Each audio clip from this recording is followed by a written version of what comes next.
ghost town. Y'all ain't playing my sounds. Don't tell me to calm down. Don't tell me to calm down. Only time I go backwards is when I wanna moonwalk. Don't test me, my mood's wrong. Don't test me, my mood's wrong. We are who we say that we are. You were lost in the stars, and it's all from the start. Never running no pace, never on the right page, but we still read that book, and we still run that race. Ay. Mississippi racer riding out, no shortcuts, no time for that. Mississippi racer riding out till the wheels fall off. I'm driving that. Mississippi racer riding out, we'll stop burning, strike the match. Mississippi racer riding out, red light, green light, red light, good night. Ay. Red light, green light, red light, good night. Red light, green light, red light, good night. Red light, green light, red light, good night. Red light, green light, red light, good night. Time to chill, don't sweat it. Good morning, everybody, and welcome to another edition of the Coffee and Sports Morning Show. And I'm back yet again. Had so much fun Tuesday. Had to run it back with my guy Mo here. I am Catrell Simpson. Again, I'm on Real Recognizes Real, Wire to Wire Sports. And again, like I just said, I had so much fun running the show with Mo. I had to come back. Mr. Mo Better himself. Mo, how are you doing this morning? I'm doing great on a Friday evening. Excited to have you back to do this one more time. Really excited. So many great things going on in sports. WrestleMania is right around the corner. So let's get it. Absolutely. And, you know, as excited as I am about WrestleMania, the NFL kind of took precedent yesterday, and you had a big trade happen. Stephon Diggs is moving from the Buffalo Bills over to the Houston Texans with a young C.J. Stroud and a great core that they have. Now, my question for you, Mo, is how much better does this make that Houston Texans team? Immediately to me, it changes everything because it gives you a legit number one receiver, a guy that's going to beat number one-on-one coverages, not to mention with a healthy Hank Dell, with a Nico Collins, you're putting them at second and third receivers. That makes that receiving core, to me, immediately one of the better receiving cores in the NFL. You're giving C.J. Stroud a guy that he knows he can rely on in the red zone. Look, I think the Texans were an up-and-coming, young, talented team before this move. And I thought the draft was just going to fortify everything they've already done. But to bring in an established number one wide receiver, I think it gives the Texans legitimate AFC title aspirations. So that's how big a deal I think it is. I think it sends a ripple effect throughout the AFC. No, and I agree 100%. We touched on a little bit on Wire to Wire yesterday, and my biggest takeaway from it is you also have to think that this Houston Texans team, they traded out of their first round pick this year anyway. They got some more draft capital. And so what they did was essentially what they got from the Vikings is what they used to acquire Stephon Diggs. It's their second round pick that they're moving. So the Texans still have their own second round pick. And I was explaining this yesterday. My biggest, takeaway is that as great as I think this receiver class is, Stephon Diggs is better than any receiver that you were going to get in the second round of that class, at least for the next 2 years. Now, I'm not saying, there won't be guys that are going to be better than Stephon Diggs, but for the next 2 to 3 years, Stephon Diggs is going to be better than every receiver that you were going to get in that second round anyway. So I absolutely love that move for the Houston Texans, and I do think they have the best trio of receivers in the entire league now. If you're looking at a guy like Tank Dell or Nico Collins as a number 3 receivers, like guys that can go to a lot of different teams in the NFL and be a number 2 for sure, potentially even a number 1. Like, I think that says a lot about your receiving core, and I absolutely love the direction that Houston is going. Now, with all that said, though, there's another team in this equation.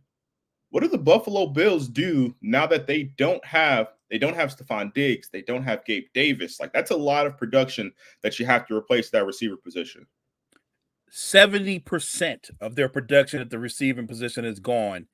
And I think it's very unique when a team has been a legitimate AFC title contender for the better part of 4 or 5 years, and suddenly you take away Josh Allen's 2 primary weapons. I think that's very odd and unique, but it gives you the opportunity to get better in the draft, obviously, because when you get rid of Davis, when you get rid of a number 1 wide receiver like Diggs, immediately I'm assuming they realize how deep this receiver class is. But like you said, how many of these guys are going to step right into the NFL and immediately establish themselves as a number one receiver and go, yeah, don't worry, Josh Allen. I can be one-on-one coverages. I can take the top off the defense. I think Buffalo miscalculated. And I think they got caught up in the fact that, yes, I understand that Stephon Diggs can be a little diva-ish at times. And I don't disagree with that. But I'm of the mindset, I'm going to set my quarterback and my team up to win. And if I can't get an upgrade for Stephon Diggs, then I'm not moving Stephon Diggs. I'm not doing that. I wouldn't have done that. I'm looking at the Buffalo Bills, and immediately, even though it's a quarterback-driven league, you still got to have somebody to throw the football to. For sure. I think the Buffalo Bills take a major step back, because if I'm the opposing defense, I'm walking my safeties up. I'm playing tight physical man coverage, because who do you have on your roster that can beat number ones consistently? I just don't see them being the team that they've been over the past few years, unless they hit a home run in the draft. And that's a big if. Like you said, it's a deep wide receiver class. But how many guys are legit number ones day one? Very few. No, that's a fact. And Derek brings up a great point. He says that they're trying to do what the Chiefs did with Allen, but they're trying to do what the Chiefs did with Patrick Mahomes. But like he also mentioned, Josh Allen is not Patrick Mahomes, and they are going to have to find a way to bring in, some sort of veteran receiver just to have, because as deep as this receiver class is, the Buffalo Bills are also picking at 27. And while I do think there is still going to be great top end talent there, the way that their receiver room looks now, they're going to have to move up in this class and try to go get one of those top 3, top 4 receivers in this class. Because, at the end of the day, like you said, Mo, this is a quarterback driven league, but you have to have guys to pass the ball to. Now, just real quick here, last thing I kind of want to touch on with NFL, you see these young superstar quarterbacks. You have Josh Allen, who no longer has Gabe Davis and no longer has Stephon Diggs.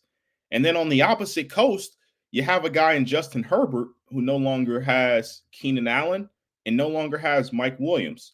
So my question for you, Mo, is, just given everything that's going on in their situations, whose situation would you rather be in, Justin Herbert or Josh Allen?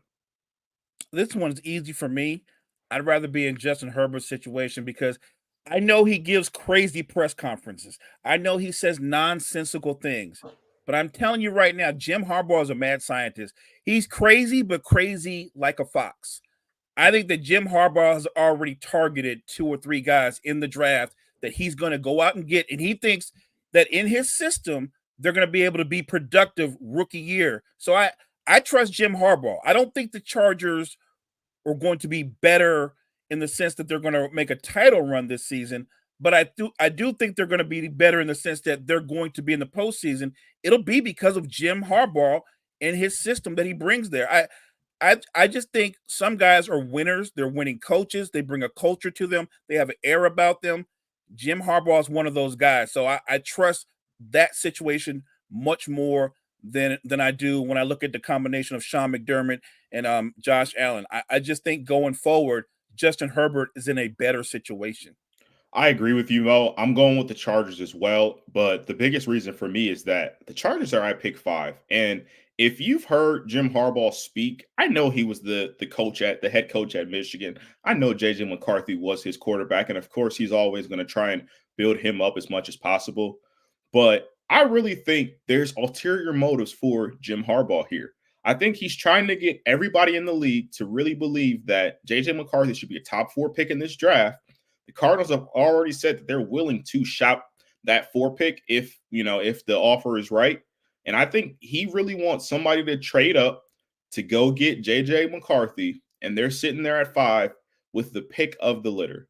If they want to go the Marvin Harrison Jr. route, that'd be a route that makes a ton of sense. If they want the speedy receiver and go with Malik Neighbors, that's a guy that makes a ton of sense. And if they just want to, play Jim Harbaugh football and get Brock Bowers, that would make a ton of sense there as well. I just think they're in a much better situation. like you said, I trust Jim more than I trust McDermott. And at the end of the day, Herbert has to feel comfortable knowing that Jim Harbaugh loves running the football, and that should make his job a whole lot easier. You've seen with Buffalo, they seem to have more success when they run the football. They just don't consistently do that. And while I like James Cook, feels like they don't put the ball in his hands enough, when the game's on the line. So I agree with you, Mo. I'm going with the Chargers as well. And you brought up a great point about Harbaugh. He's playing chess when everybody else is playing checkers. He absolutely loves his guys from Michigan, but I don't think he really believes that JJ should go that high. But he's right. What is Jim doing? I'm selling JJ. So somebody moves up because, like you said, Jim's going to go out and get Justin Herbert a number one. He's going to go out and get one of those top 3 wide receivers. I keep telling people, crazy like a fox. No, absolutely. But Mo, I'm really excited for this upcoming topic here. This is one that we pushed from Tuesday. We wanted to get into some WWE talk before Mania hit. But before we get into the heavy hitter, I want to start off with Jade Cargill. So she made her debut, and it was absolutely electric. And I really just wanted to ask you, how much do you feel like the WWE is going to push her? Do you think she's going to be more of a solo act? Do you think she's going to be like the main part of a group? Like, how far do you think the WWE is going to push her? So I do think, obviously, their plans at some point is to give her a huge push to go after the women's title. But I think right now, with what they have in the women's division, and it's fairly deep, I don't think they want to push her too far too fast. To me, the smart thing would be to bring her up, let her be the lead in a faction. Even if she doesn't carry a belt, let her be the lead in a faction. Maybe she's a lead in a faction, and that faction carries the tag team titles, but she can be in lots of big matches, big main events, while not actually having to be pushed as a solo act right away. I think that the people in WWE, when it comes to developing talent, they've been smart in terms of when to push somebody or give them time to totally develop their in-ring skills, their on-mic skills. So I do think the smart move with a talent like a Jade Cargill, and she's got this incredible charisma, Catrell. You don't have to rush that. You don't have to push that. I think there's time. I think she becomes part of a faction, and they groom her steady, but they don't push her too fast.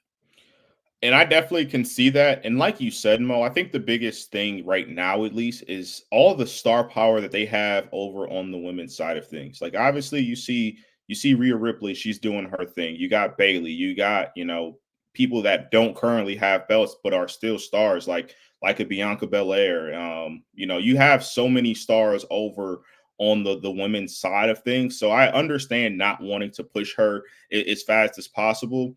But at the end of the day, like, you can only keep the line in the cage for so long. And I feel like right now, that's definitely going to be the way that they play it. So I do think they kind of slow play it at first, find that spot where, she has that opening. And I mean, you've even seen it with Ripley. Like, she's the champion right now, but she's still with Judgment Day, and, they're still going through their whole thing there. So you see that have success, like where you can have success yourself, but still be like the leader of this faction and things like that. So I definitely think that's the better way to go. And I'd even love to see, maybe it's a mixed tag match where they find Jade somebody and she's going up against Rhea and Dom, and, just going back and forth like that. Like, who's really the best leader of their faction? I can see that too. And you know how this works. At some point, all factions come to an end. Mm-hmm. If there's a faction with her and Bianca Belair, at some point, you know what's going to happen, right? There'll be a turn, and the storyline will be Bianca Belair versus Jade. That's going to happen at some point. Those two are going to face off. We're talking about two incredible athletes, two incredibly powerful athletes. So I love the slow push, but like you said, you can only keep the line in the cage but so long. And to quote her own words, the storm is coming. No, absolutely. And I mean, I think the other thing too is that the WWE already has like kind of a blueprint to really follow. Bianca Belair, she really came on the scene out of, I don't want to say out of nowhere, but essentially it was out of nowhere. And we saw how fast that she became a star in the company. Now, I'm not saying, you give Jade that immediate push like that, but you see how like crowds just, adapted to the energy that Bianca brought, things like that. And so I think they already have the blueprint if they want to go that route. And then on the flip side of things, if you want to put her in a faction like Judgment Day, you see the success that Rhea had as well. There's plenty different ways they can go to make her career, very, very successful. And she's one of those explosive power wrestlers, right? She's Mm-hmm. not going to be a ring technician. That's not what she is. She's for better word, she's kind of like a female Goldberg.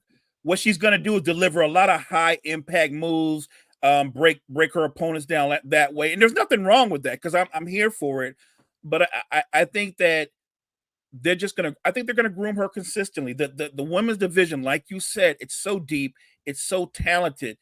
They can go any number of storylines and put her in them and blow those up. So I just think that they've got a rare talent.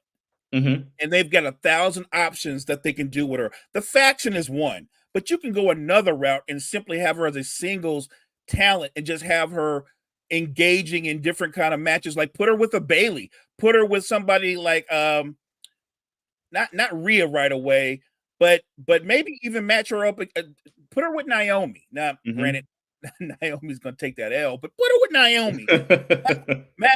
Match them up. I think that kind of talent. Maybe not the immediate push, but I'm with you. I don't think you hold her back but so long. She seems like she's ready for the moment right now, Catrell. So I don't think you hold her back but so long. No, I agree with you 100%. Definitely going to be excited to see, what her career ultimately looks like. But Mo, this is the topic that I absolutely couldn't wait to get into. So, in honor of WrestleMania being literally right around the corner, what we wanted to do here was put together a just fantasy matchup for WrestleMania for night 1 and night 2, where we get guys from the past, guys from the present, combine them all together and see what kind of card we can put together. So I gave Mo night 1 of WrestleMania to really get us started off with a bang. So Mo, go ahead and introduce the 5 matches that you got for us for night 1 of this Fantasy Mania. Yeah, I actually don't have my notes right in front of me. My daughter's been in my desk room, so I got it. You have them. Yeah, I got it here. Yeah, I'll go over them here if you want to go over like why you went with the list that you did. So absolutely. Looks like night 1 we have opening matchup: Ric Flair versus Randy Orton in a no DQ and a false count anywhere in the building. I just love that matchup because we're talking about a prime Randy Orton versus a prime Ric Flair. With Ric Flair, of course, at some point in the match, Randy Orton's going to press slam him. We know that. At some point in the match, inexplicably, because he's not a high flyer, Ric Flair's going to go to the top rope, and Randy Orton's going to go over him, and Ric Flair's going to do the no, and he's going to get tossed across the ring.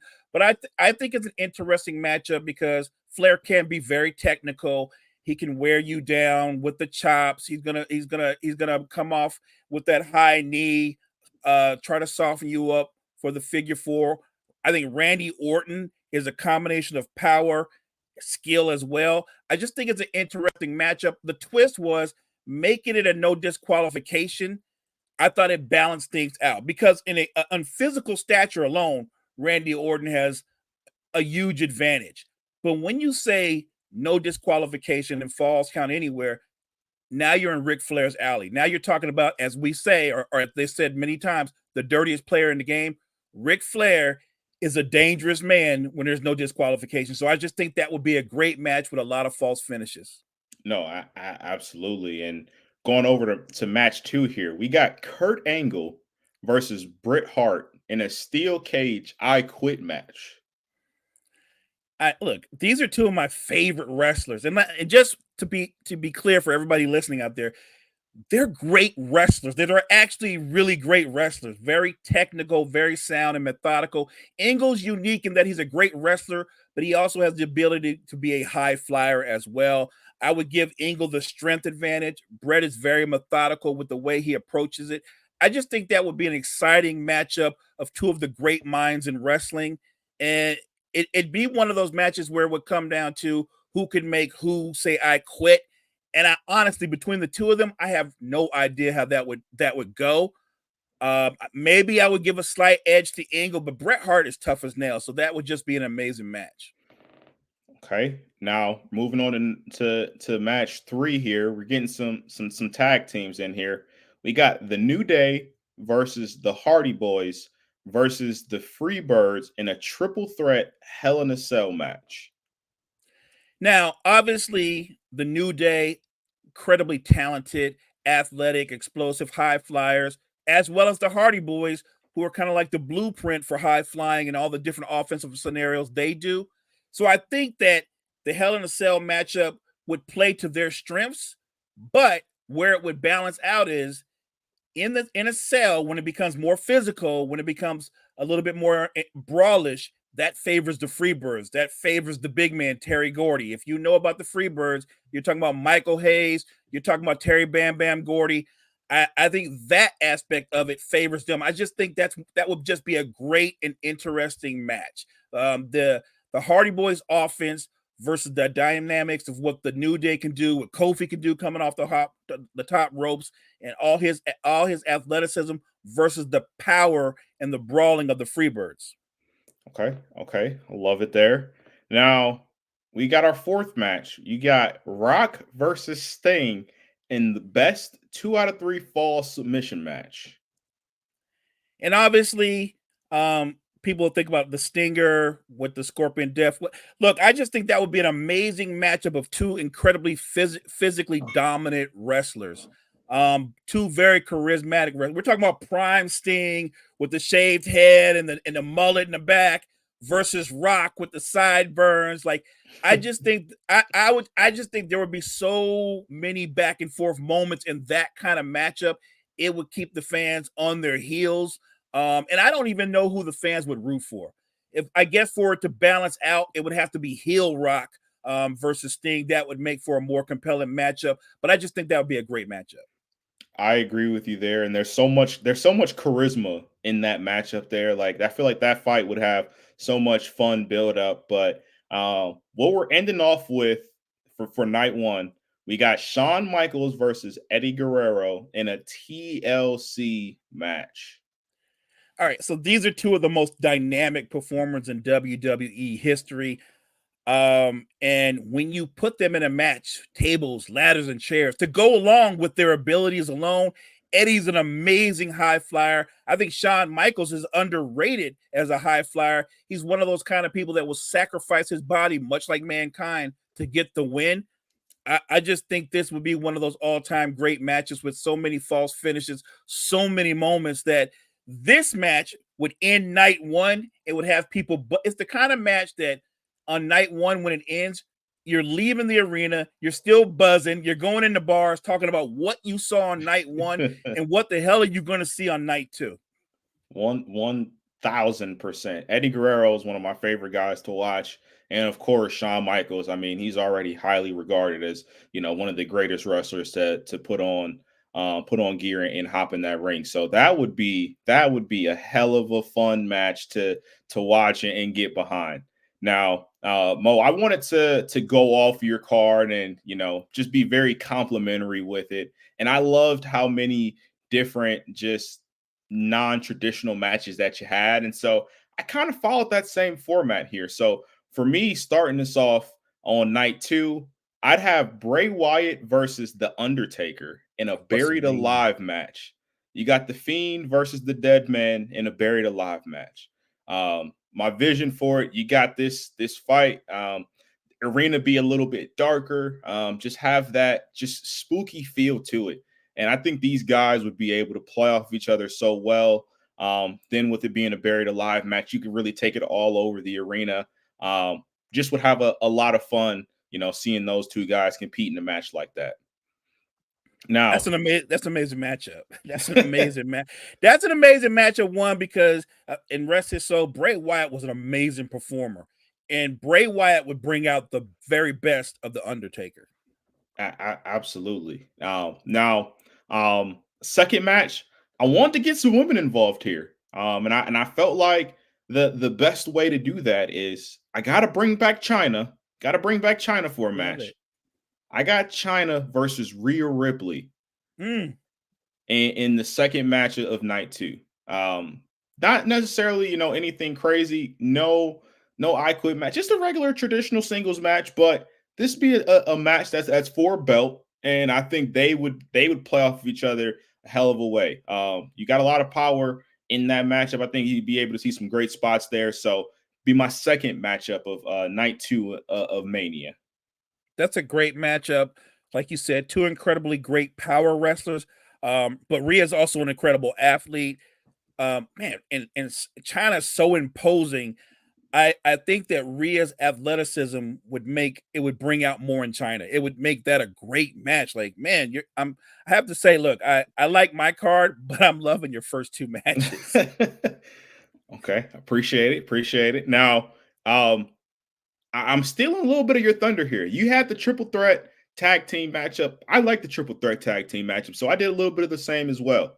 I got Road Warriors versus the Dudley Boys versus Christian and Edge in a TLC match. that match right there, that's gonna be so physical.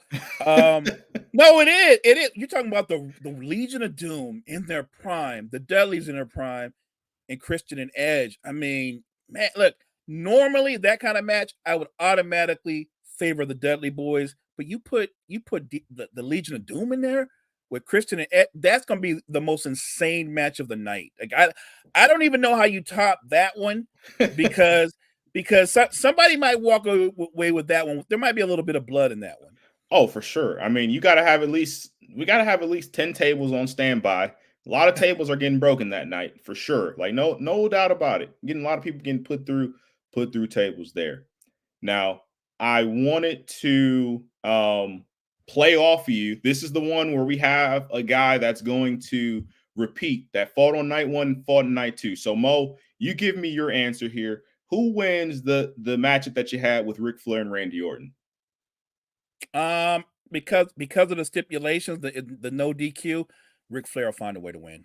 All right, so Randy's out of commission. So we got Evolution, you got Ric Flair, you got Batista, you got Triple H versus The Shield in a no DQ match for Fight 4. Wait, so Triple H, Batista, Flair versus The Shield, no DQ. Shield. No DQ. I honestly don't know who wins that. I don't. I wanna lean towards that's a hell of a matchup. I want to lean towards Evolution because you have to think about the way Triple H and the way Flair think, right? They're not worried about who's stronger or the talent. The fact that there's a no DQ, it makes them dangerous, but at the same time, that kind of matchup is what makes Seth Rollins dangerous. Seth Rollins has a wrestling mind like Triple H, like Flair. That's an amazing matchup. I just want to see Batista go back and forth with Roman Reigns. That kind of power and athleticism. I just want to see those two guys in the ring. Absolutely, and that was kind of my thinking there. At the end of the day, though, I think Triple H would have a sledgehammer ready to go, and you get a cheap shot probably from Flair. Then you get Triple H with the sledgehammer, and that's curtains for the Shield there. But the last matchup of night 2 of Mania, and everybody out there, I'm sorry in advance, Mo. This might be my last time ever being on the show with you. I might get canceled for this one, but that's okay. I don't care. I'm bringing the controversy because I'm bringing you the best matchups of WrestleMania. I got Mick Foley, Cactus Jack, Dude Love versus the Rabid Wolverine, Chris Benoit, in an I Quit match. I don't even know if those two guys are capable of saying I quit. Either way, like, no, I mean, as a fan, I'm thinking they would rather pass out. You know what I mean, from the pain than actually say I quit. And look, I think Chris and I discussed a little bit about Chris Benoit and his career and his legacy. Aside from the tragedy, but we're just talking about Chris Benoit, the performer, versus Mankind, Mick Foley, Dude Love, whatever iteration of him in an I Quit match. I think that would be a very long match. I think it would be one of the most, no, for sure, and one of the most physical matches, if not the most physical match I've ever seen, because both of those performers don't care about their bodies. They Facts. don't care about their bodies, and both of them eat pain. But I tell you what, I didn't think you could top the Evolution and Shield matchup, and I'll be damned. That's pretty damn good, Catrell. I don't know what the chat is thinking. I don't know what who's watching us live is thinking, but you can't tell me that matchup in an I Quit matchup, those two performers. First of all, I don't know who wins, but I think we win. The fans win because neither one of those guys is going to say I quit. That match goes at least 60 minutes or longer. And that's why I had to make it last, because you give them plenty of time. You let them figure out what they want to do. You damn sure are going to see some blood in that matchup. And that's going to probably result in both those guys going to the hospital afterwards, making sure that everything's all right. You probably put them on the shelf for a little bit, before you see them back in the ring again. Catrell, after that matchup, they're not going to be performing for a couple of months. Okay. I mean, that might be the matchup where it ends where they're both actually unconscious. And it's, what is it, a double count out or something of that nature, because neither one of them submitted. But I'll tell you what, the fans would win. Like I said, I thought I put together a good first night. You put together a hell of a second night. If that were a real card and wrestling fans could see that card, I could safely say that the WWE could double the price and the people would still say worth it. Absolutely. And I think, obviously it'd be the greatest WrestleMania we've ever seen. And we didn't even account for, any secret spots or, special guests or, any interference or anything like that. We just gave you we gave you ham and cheese and told you to make a sandwich. We're going to let you bring your own mayo, your mustard, your pickles, your lettuce, whatever you want to bring, you bring it on your own, and we can make it even that much greater.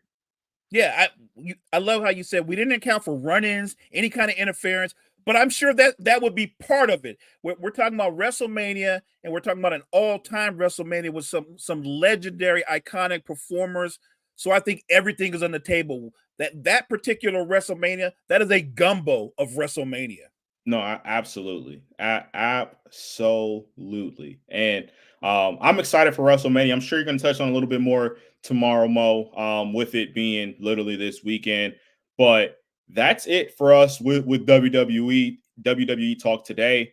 I did want to go over to the hardwood, talk a little hoops as well. And Mo, we got a lot of competition over there in the Western Conference for that 6th seed spot. You got the Suns that won last night and found a way to move up to that 6th seed there. You got the Lakers right there in contention. You got the Mavs. Like there's a lot of teams really fighting for that 6th seed spot. In your opinion, who do you feel like's in the driver's seat to really take over that 6th seed and be safe from the play-in? Most people would tell you it's Phoenix's to lose, because right now as we speak, they're literally in the 6th seed. I'm trying to set aside my fandom. I am, but on balance, just as an analyst, I think it's the Lakers. I know people go, oh, here you go again with the Lakers talk. I'm telling you, setting aside fandom, that I believe the Los Angeles Lakers, with the way they've been playing, I think they end up with the 6th spot. I think you brought up a great point before we went on air. LeBron was talking about how seeding didn't matter to him. Then he turns around, plays against the Wizards, a team that certainly they shouldn't need him to play. And you realize he's trying to stack up these wins because he sees a window. And why bother getting into the play-in? Because look, on a play-in, anything could happen. Somebody on a fluke could have a career night or whatever, and before you know it, you're at home. I think you get in the 6th seed, and all of a sudden the Lakers become a live, scary team, because if they're 6, what are you going to get? You're going to get a 3-6 matchup. I believe that might be the Timberwolves or the Thunder. And I know people call me crazy. The kryptonite for the OKC Thunder is the Los Angeles Lakers. It is a terrible matchup for them because the Lakers are a bigger, much more physical team than them. As talented as the Thunder are, they can't play with the Lakers. I think the Timberwolves, that's all dependent on if they get Cat back. I still would favor the Lakers. I know people are going to say Ant's incredible. He's all those things. But I have a mindset like this. In either one of those series, the best player in either one of those series, call me crazy, would still be the 39-year-old guy, LeBron James. So I'm going with the Lakers to get the 6th spot. And I think if they get the 6th spot, they become the scariest team in the West. I think personally that it's probably going to be the Suns, but I do think the Lakers are in a great position right now. So their toughest games coming up, they get a three game streak at home where they got the Cavs, the Timberwolves, and then the Warriors. And all three of those should be really good games. Cavs are struggling right now. The Timberwolves don't have Cat, and the Warriors are a team that's fighting to stay in position for the 10 seed in sneak into the play-in. So I think the Lakers have everything in front of them. They're going to be at home for all three of those tough games, and so maybe they can build on that. And the nice thing for them is that the rest of the season, they only have one back-to-back. So you talk about LeBron, wanting to get his rest, things like that. He's playing against the Cavaliers. There's no doubt in your mind that LeBron's playing against the Cavs. The second night is a back-to-back against the Timberwolves. I think that one could be questionable, especially because the Timberwolves are down Cat. I could see him saying, hey, I'm going to take this night off, be ready for Tuesday versus the Warriors, and, just look to win the rest of the games out the year. Now, it's just tough because there's only 5 games left for them, and they're a game and a half out of the 6th spot. So ultimately, they will need a little bit of help there if they want to ultimately get that 6th seed. But just looking at the Suns schedule and what they have moving forward, they got some tough matchups. They got the Pelicans on Sunday. Then they got 2 back-to-back games against the Clippers, which, we know that those games can go either way. You have the Kings and you have the Timberwolves. So literally everybody they have the rest of the way are fighting for their seeding in the playoffs. They don't have a team that's just, going to be laying over and just waiting to get beat and just going through the motions. Every game that they face the rest of the way will be tough.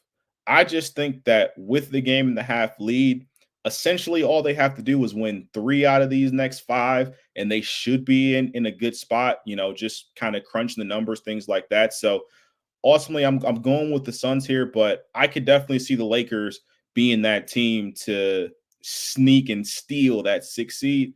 And if that's the case, and they don't have to see Denver until the Western Conference Finals, I think they'd be in a pretty good spot. We weren't going to really get into this, but since you're a Cavs fan, I have to ask you. I watched the Cavs last night. They seemed pretty lackluster. But what concerned me the most, and I'm asking you as a Cavs fan, does Donovan Mitchell look healthy to you? Because he was on the floor, and I just thought that he seemed like he was laboring, but maybe you saw something different. No, I mean, he's definitely been looking like that. The reality of the situation, Donovan Mitchell hasn't really been healthy all season. He's been in and out of the lineup. He's had random sicknesses and things like that. So I think Donovan is just trying to figure it out. I think, though, the biggest problem with the Cavs right now is that Darius Garland hasn't looked like the all-star that he was 2 years ago. And again, I understand it as well because Darius has missed a lot of time this year as well, had a broken jaw. He's had some sicknesses too. So I think this team really just hasn't had a chance to really all play together this year. But the problem is that you don't really care about that anymore. We all saw last year when everybody was playing how they went out against the New York Knicks. New York Knicks looked like a team that just wanted it more, and they won by hustling and rebounding the basketball and just being the more aggressive team. So if you go out early, no matter all the adversity that you face this season, that's going to be a situation where the Cavs are going to look to not necessarily blow it up, but you got to light somewhat of a fuse and get one of those core 4 guys out of town and see what you can do to improve that roster. So I know I kind of went off on a little bit of a tangent there, but no, I wanted you to. I think it's important because I was going to ask you.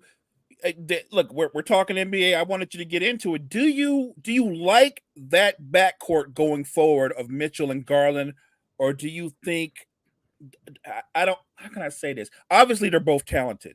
Right. But do you think Garland is the perfect running mate for a Donovan Mitchell? Let me put it that way. When Darius is playing how we know Darius can play, like how he was playing in 22, I think yes. I think they are a great tandem. Also think the Cavs are starting to realize that maybe they made a mistake in getting rid of Colin Sexton instead of Darius Garland. Colin's quietly having a great season over in Utah, and you see with his increased usage that he's very efficient. He doesn't take crazy shots, and it's a guy that can go out there and score 20 points a night for you and still get it done on the defensive end as well. I do think that if the Cavs don't win a first round playoff matchup, I don't think you see Darius Garland on this team next season.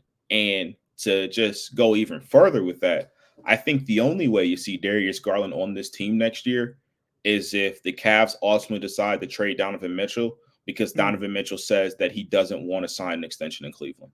I don't think they just get rid of Darius and just, kind of wing it and hope that Donovan signs an extension.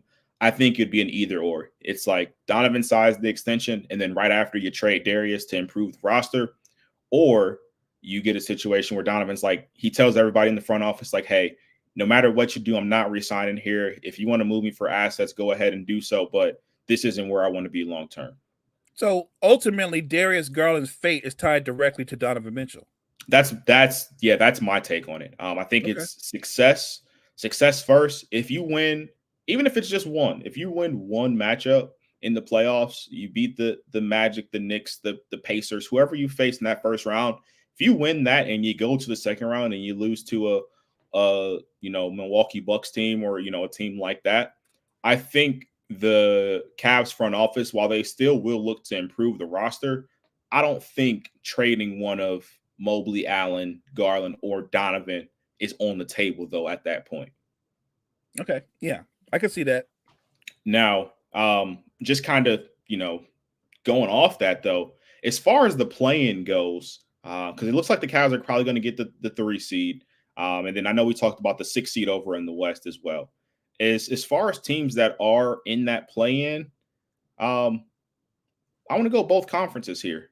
Who do you think has a shot to make a run in the Eastern Conference and then in the Western Conference?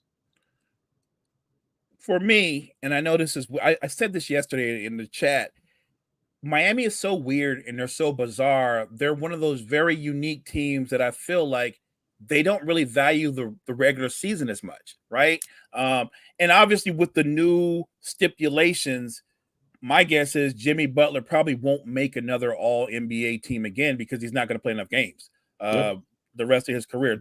That's not a knock. That's just what it is. Jimmy's had to deal with various injuries. Having said that, though, if Miami ends up healthy as we go into that final week and they get into the play-in, I still think Miami is the scariest team in the East. And they for whatever the seeding is, we've already seen what they've done with the seedings before in the past. And they do have a mental hurdle matchup advantage over both the Celtics and the Bucks. They do. It's just a fact. Yep. And I've told people this before. Like, don't forget, 2 times Jimmy Butler has sent Giannis home. That's not a fluke. He's just done that. He sent Tatum and Brown home. He's just done that. And so I think the scariest team for those top seeds, it's the Miami Heat. I couldn't agree with you more. I think it's the Heat as well. And I keep saying it on Wire to Wire every time we come across basketball. The reality of the situation is you see it with guys like Jimmy Butler. You see it with guys like LeBron. Seeding doesn't matter for them. At the end of the day, they're going to go out. They're going to play their brand of basketball. They know what it takes to get there to the big spot. And I know Jimmy doesn't have any championships at this point, but seeing Jimmy Butler take a Miami Heat team, both times they went to the finals, they had no business being there. The Heat last year in the finals, they were clearly outmanned by that Boston Celtics team. But it just didn't matter because they wanted it more and they did whatever it took to win. And I know this isn't your, traditional Heat team. Like, I know they lost Gabe from last year and they lost some other pieces, but you got a guy in Terry Rozier that can give you 20 points any night. That's going to be Jimmy's running mate in the playoffs. He can create his own shot. He can score. You know what you're getting there. And then, of course, you got Jimmy. And then you got Bam, who is going to guard and take away whatever opposing team's big. And he's also going to rebound the ball at a great level. And he's a guy that can score the ball as well. So I think once the playoffs roll around and you get those playoff matchups, experience matters. You know, we say it all the time in a lot of sports. Basketball is one of those ones where it really matters. So I think if this Heat team, they go up against that Celtics team, or they go up against the Bucks team in the first round, they're really playing with house money. No one is picking them to win that series. There is no pressure on them because they're going to be a 7 or they're going to be an 8 seed.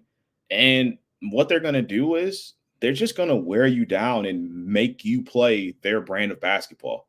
And them going from the play-in last year to the NBA Finals, they know they can do it. So they're not scared of any seeding. They're not trying to get up to the 6th seed to try and, escape that play-in. They don't care where they're playing at. You could play here. You could play on Mars. Doesn't matter. Miami Heat's going to play their same brand of basketball, and you know what you're getting out of them in the 7-game series. And Miami's also playing with house money, right? They're not feeling the pressure that Boston is feeling. They're not feeling the pressure that Milwaukee is feeling. Like, you didn't bring Dame Lillard there to get knocked out in the first round. Facts. You didn't bring him there. You didn't bring him there to win a second round series. They put Dame Lillard with Giannis to win a title. Anything short of winning a title is a failed season. They added Drew Holiday, and I have no problem with anybody saying the Celtics have the best starting 5 in basketball when healthy. But if you have the best starting 5 in basketball, you better get to the finals, or it's a failed season. And I feel that pressure does mount. I'm a Jason Tatum fan, but I'm one of those people that I've never been quick to anoint people. I think he is a superstar, but just like any other superstar, when you come up short, I'll put it this way: the same way that we treat LeBron and people of that level, James Harden, let's say when he was at his peak, if you come up short, the criticism that follows is deserved criticism. It comes with the territory. It should. If you want to be great, if you want to be that guy, then the other side of it, when you're not winning and the glory and all that kind of stuff, you have to be able to take the burden of that criticism of being the guy. And I'm not knocking Tatum. I'm simply saying you brought up something by comparison. Look at Jimmy Butler. You and I both agreed, as much as we love Jimmy Butler, we don't think Jimmy Butler can be the best player on a title-winning team. And yet, I would say Jimmy Butler is one of the greatest overachievers in NBA because he has taken a team to the finals twice, and he hasn't embarrassed himself. Like, losing to the Nuggets wasn't an embarrassment. They were by far the better team. Jokic is the best player in basketball, in my opinion. Losing to the Lakers that year, I was amazed that it was a 6-game series, but that was because Jimmy Butler played above his head. Yep. I need Jason Tatum, as great as he is. This sounds crazy, but I need him to play above his head. I need him to be more than what he's been. You know what? Jason Tatum is kind of funny. I'm going to make a wrestling reference. He's Cody Rhodes. He needs to finish his story. No, that's a fact. Jason Tatum definitely has to finish the story there. He's got 4 conference championship appearances. He's been to the finals once. Can't get over the hump there. But I will say this too, just, speaking on the Celtics before we go over to the Western Conference. If the Celtics do not go to the NBA Finals, Joe Mazzulla will not be the head coach of that team next season. He's the only reason why they wouldn't go to the finals this year. The roster is absolutely phenomenal. You have all the talent in the world. You've clearly been better than everybody else in the entire NBA all season. Joe Mazzulla, the pressure is really on you. Of course, the players have to play, but the Celtics aren't trading Jason Tatum. They're not trading Jaylen Brown after giving them a $300 million extension. So somebody's got to go, and unfortunately, it'd be you, Joe. No, I agree. He probably doesn't say it to him yet, but if he comes up short, I'm sure Brad Stevens is going to call Joe Mazzulla up to his office.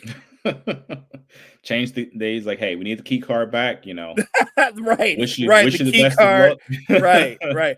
Security's going to walk you to the door now, Joe. Take care. Yep, no, absolutely. But just going over to the Western Conference, you got the Pelicans, as it stands right now, the Pelicans, Kings, Lakers, and Warriors in that play-in.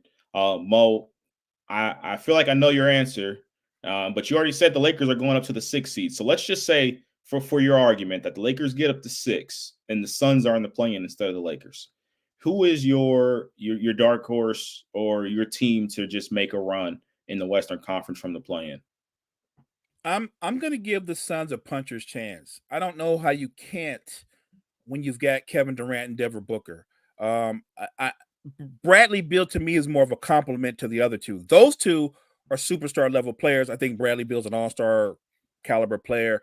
But if they're role players, if you're going to get Grayson Allen shooting the ball the way he shot through the course of the regular season, if Royce O'Neal is going to make corner threes, if their role players do their jobs, I think the Suns have a puncher's chance because you've got 3 terrific mid-range scorers. And when he's in rhythm, Durant's one of the better scorers at any range at all 3 levels.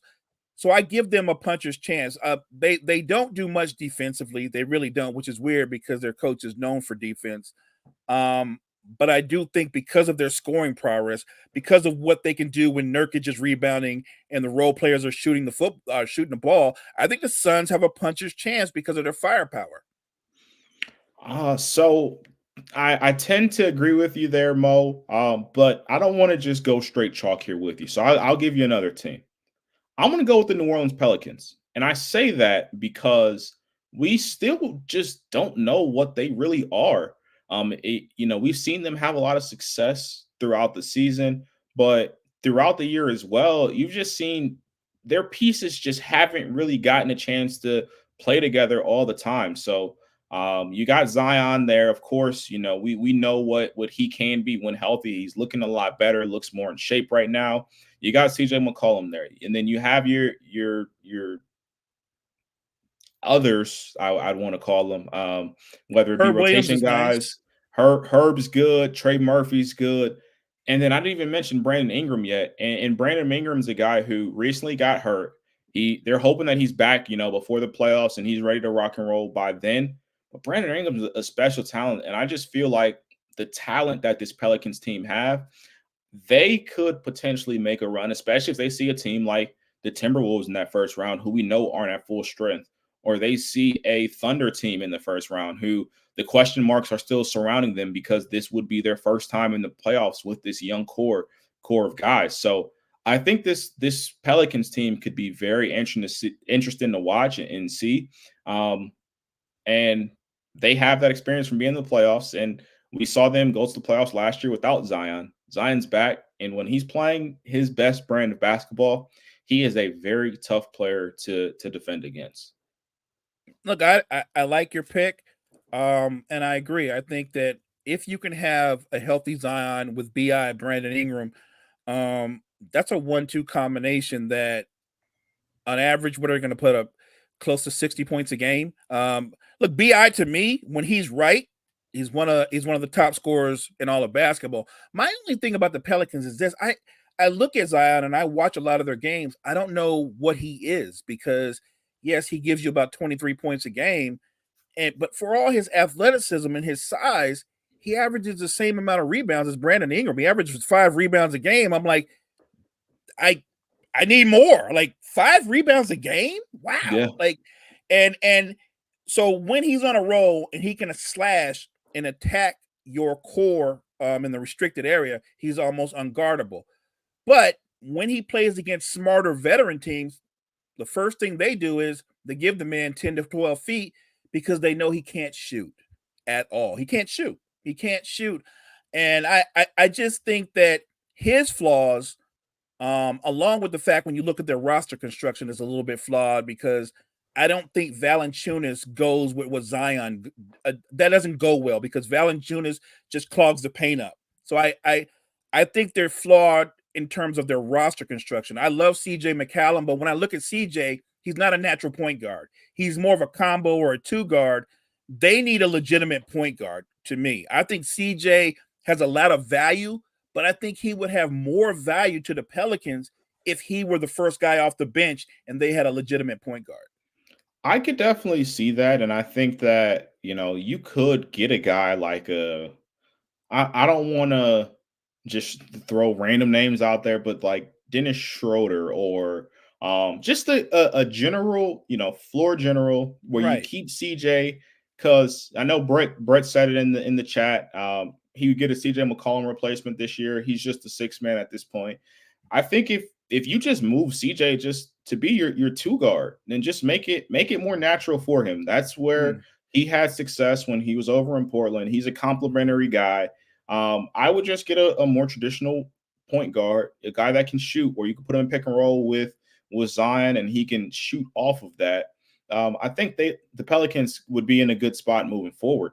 The one thing with Zion, though, is that, like you said, a lot of teams play him. They play him a little bit more off and just let him shoot. He's got to develop his jump shot. I look at his career to this point, and I see such similarity between him and Blake Griffin. Them guys just coming in the league and being the high flyers right away, catching all the alley oops, making the showtime plays and things like that. But you saw as Blake got older and his knees stopped working the same like how they used to before, he had to develop more parts of his game. And you saw it the last year when he was with the Clippers and those couple years that he was in Detroit. He really had to learn how to become a shooter, and he was able to do so. And that was, later on in his career. So I think Zion should look at that and ultimately, make that be his mold and just figure out how to shoot. I'm not saying you got to be a great shooter, but if you can shoot 33% from three and then just have a respectable mid-range, that's going to open up your game so much, not only just for you, but for the rest of that Pelicans team as well. Agreed. Look, I as a fan, I like your pick better than my pick. I'd rather see a younger team like the Pelicans go on a run versus the star power of the Suns. I would rather see that, because I think that if Zion is the future of your team, I think you need to give the team, the franchise, something to build off of. So a nice playoff run, you can look up and go, okay, we came up short in the second round, or maybe by some means made to the conference finals. But if you come up short, you can say, this is what we need to add to the roster. Like you said, we don't need to move CJ. We just need to move him over, bring in a more traditional point guard, and let him get everybody in their spots.